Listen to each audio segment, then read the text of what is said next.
Frindle, Chapter 14. Inside Nick. On the outside, Nick was still Nick. But inside, it was different. Oh, sure, he still had a lot of great ideas, but now they scared him a little. For instance, Nick learned in social studies class that people who buy stuff are called consumers. If consumers stop buying, stores and shops and restaurants go out of business. Then, boom, a new idea hit him. All the kids loved lunchtime, but the awful part about lunch was the eating part. School food. And the food was never a surprise. You had to smell it all morning and then go eat it. The food was always bad. Well, thought Nick, the school cafeteria is sort of a restaurant, isn't it? And the students are the consumers, right? And we don't really have to buy our lunches there, do we? Nick could see it all. He would get all the kids to bring their lunches from home every day until the ladies who made the lunches cooked better food. He was sure those women didn't cook food like that for their own families. The kids were the consumers with $1.35 in their pockets, and until the food was better, that's where the money would stay. Great idea. Nick was sure it would work, and he got all excited about it. But then Nick remembered what had happened with Frindle. It stopped him cold.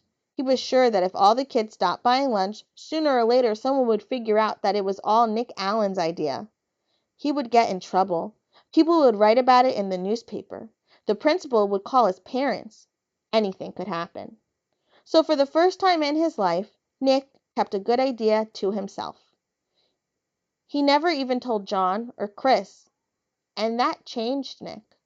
His mom was first to notice. "Are things at school okay, honey?" she asked one day in early March. He had seemed kind of down, a little sad, and it worried her. "Sure," said Nick. "Everything's fine." "Everything's okay with your friends? They haven't been hanging around here very much." "Mom, honest, everything is fine. It's winter. Everyone's really busy with hockey and basketball. That's all." And Nick went to his room and shut the door. Mrs. Granger noticed the change too. The clever little rascal who had looked at her in the eye and said, "But I really didn't have a Frindle with me." The boy wasn't in her class anymore.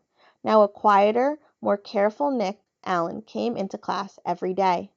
He did all of his work perfectly, didn't speak unless she called on him, and he didn't laugh and joke with his friends like he used to. School would be over in a few months, and it seemed like there was nothing she could do to help him. Toward the end of the year, Nick remembered the letter that Mrs. Granger had asked him to sign on the back when the Frindle business was just getting started. The chess game was over, so he was expecting that letter from Mrs. Granger any day. But all spring it didn't come, so he thought she must have forgotten about it. Nick was afraid to bring it all up again, but he was dying of curiosity.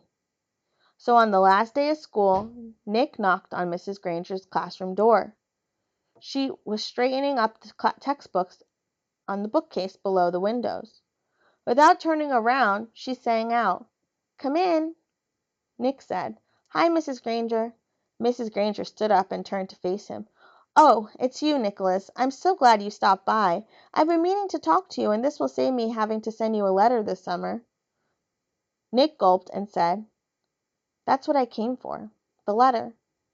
Mrs. Granger looked puzzled for half a second, and then she said, "Oh, that letter." Then she paused. "You will recall, Nicholas, that I said I would send you that letter when all this was over. And it's not over." "It's not?" Nick tilted his head to one side and asked, "When will it be over?" Mrs. Granger smiled and said, "Oh, believe me, Nicholas, you will know when it's over. I wanted to talk to you about something else." She walked across the room and stood about 2 feet from him. Nick had grown during the year, and their eyes were almost on the same level. Nick noticed that the eyes were softer, but just as powerful. "I've noticed that you've been very quiet for the past few months. You know, Nicholas, you didn't do anything wrong this year. I know a lot of things happened and a lot of things were said, and you must have had some difficult days here and there, but your idea was a good idea, and I have been very proud of the way you've behaved, most of the time." Nick was embarrassed, but Mrs. Granger kept on talking. "And Nicholas, you have a great you have great things to do in this life. I'm absolutely sure you do, and you mustn't let a few hard days trick you into clamming up." Then Mrs. Granger reached out and shook Nick's hand and looked him in the face. Her eyes were turned up brighter than Nick had ever seen them before. She said, "Nicholas Allen, I have enjoyed having you as a student. Now you go out there and have a wonderful summer, and I expect to hear remarkable things about you, young man." Mrs. Granger watched Nick start to leave, but before he got to the door, he turned and said, "Thanks, Mrs. Granger. You have a great summer, too." Then he grinned and said, "And don't forget to buy some new Frindles for next year." Thanks to his little talk with Mrs. Granger, along with a healthy dose of summer vacation, Nick made a full recovery. He was proud that he had made up a new word, and he enjoyed thinking about all the commotion it had stirred up. That one little word had made fifth grade a year to remember. Before he started sixth grade, Nick was Nick again, and all through junior high and high school and college, he proved it. For example, 2 years later, all the school cafeterias in town were serving delicious food at least 4 days a week, all because of Nick the consumer. And the state superintendent of schools had made a special trip to Westfield to learn why this little town had the most successful school lunch program in the state. And in high school, well, the stories about Nick's other adventures could go on and on and on, but that would delay the end of this story, the one that started when Nick was in fifth grade.